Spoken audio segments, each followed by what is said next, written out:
Hey, here we are at day three. It's Tuesday at about what time is it? 8:30. It's about 8:30 p.m. And I'm very pleased to say that I have pretty much completed day three of my juice and smoothie fast, my green juice and smoothie fast, or feast, as a friend of mine pointed out that I should be calling it, which is a very good thing to point out. So, how's it going? Well, yesterday, which was day two, was good. Um, I spent most of the day at the beach with my brother and his girlfriend and my mum. It was my brother's birthday, and I was quite apprehensive about going out for the whole day because I just didn't know. I mean, I was out probably for a good 12 hours, and I didn't know how I was going to, how that would go, even in terms of just taking juices and smoothies with me and whether they would keep and so on and so forth. So, but by and large, it was it was a great day. We were kind of running along the beach and we were spent a lot of time in the sun, which I've heard is really good part of the detoxification process and great if you're on a juice feast. Um, so yeah, so I think most of the day was absolutely fine. I did hit a wall about, I'd say, about 6 p.m. Um, I really started to feel really tired and really, really cold, absolutely freezing, in fact, which again I've heard is associated with kind of being on. I don't actually know if it's the detox process or if it is to do with the reduced calories or reduced fat. I'm not actually sure what it's to do with, but I know that it's a known associated thing. So I wasn't kind of nervous about it, but I just felt really, really cold, and that kind of, I think, then made me feel really tired. And I also think that I got a bit dehydrated because I then started to get a headache probably from about 7 o'clock in the evening, and that wasn't very cool. I didn't really like that, and it kind of got worse until I went to bed, really. So yeah, the last few hours of the evening yesterday were not so fun, but most of the day was lovely. So pros and cons.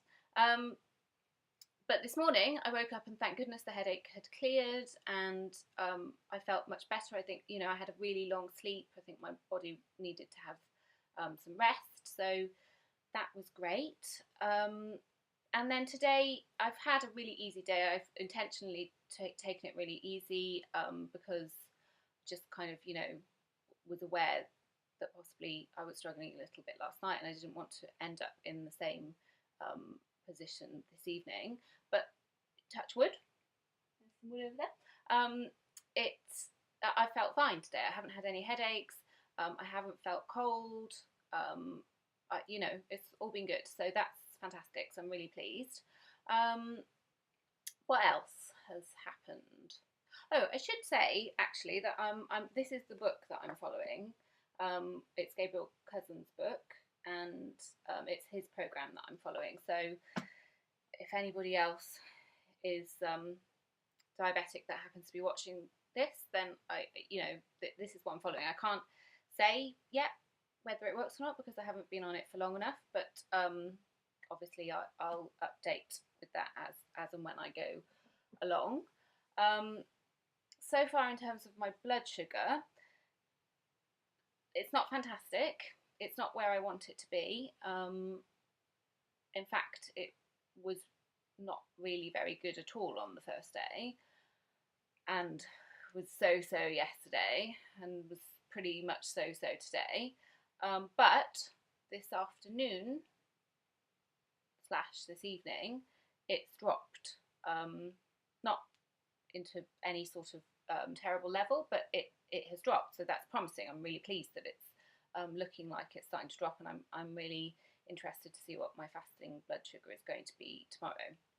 So yeah, I know that on the Raw for 30 documentary that Gabriel Cousens did, he said that it was about typically around day 4 that people would notice a change in their blood sugar. So, so we'll see what happens there. What else?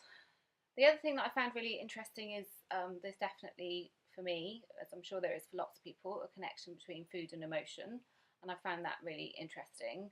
I'd kind of noticed it when we had a supermoon and the summer solstice a week or so back, and I noticed it then that emotions came up, and that it was interesting that my kind of automatic desire was to eat more, and obviously I wasn't eating kind of sugary foods, but that's probably what I would have done in the past. So that was really interesting.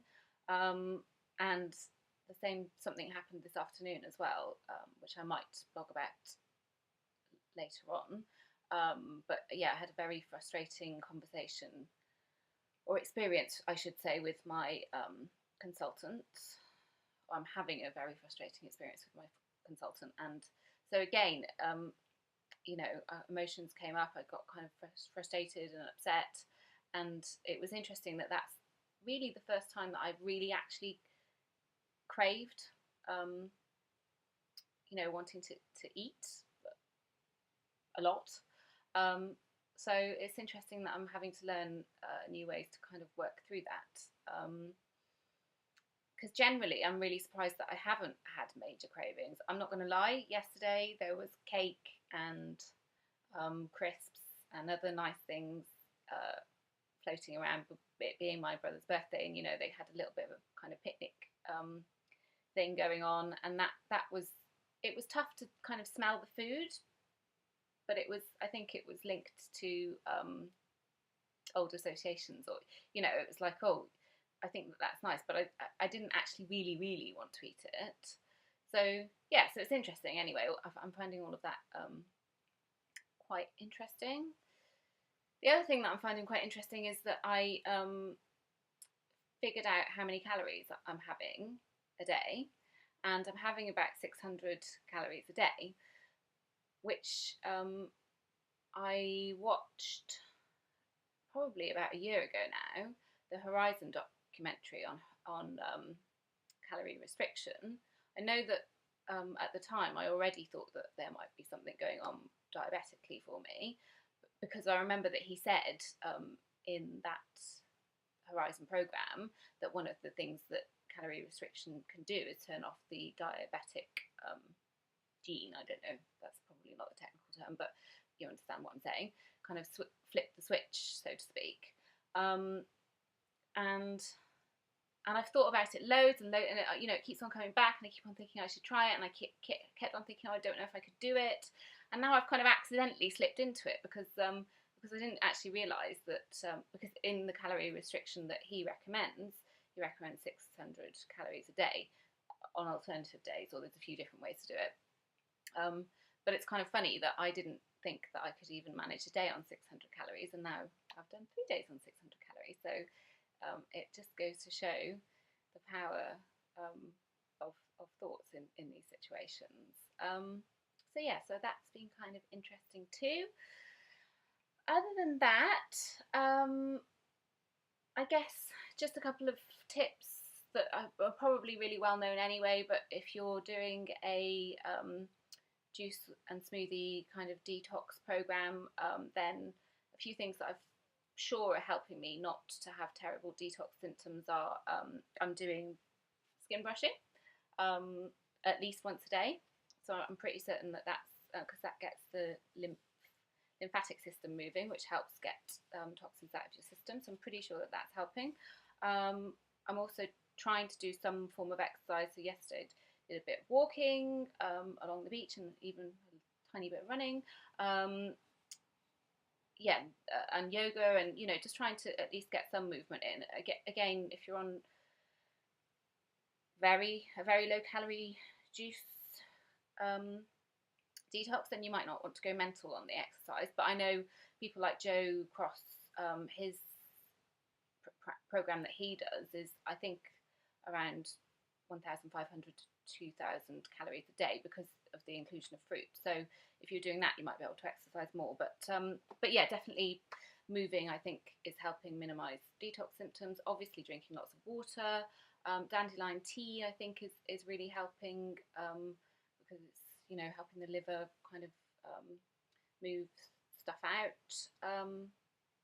Yeah, so I think that's pretty much everything that I wanted to cover today. And I'm kind of halfway through, so I'm excited. It's a 7-day program that I'm on, so yeah, once I get to kind of lunchtime tomorrow, then I'm definitely halfway through, so that's really cool. And if yesterday, if I got over the worst bit yesterday, then I'm also really chuffed about that. And if my blood sugars do start dropping, then obviously that's the whole point of it, so I'll be really, really pleased. So yeah, I will vlog again in well, when I feel like I've got something to update you on, but certainly before the 7 days are over.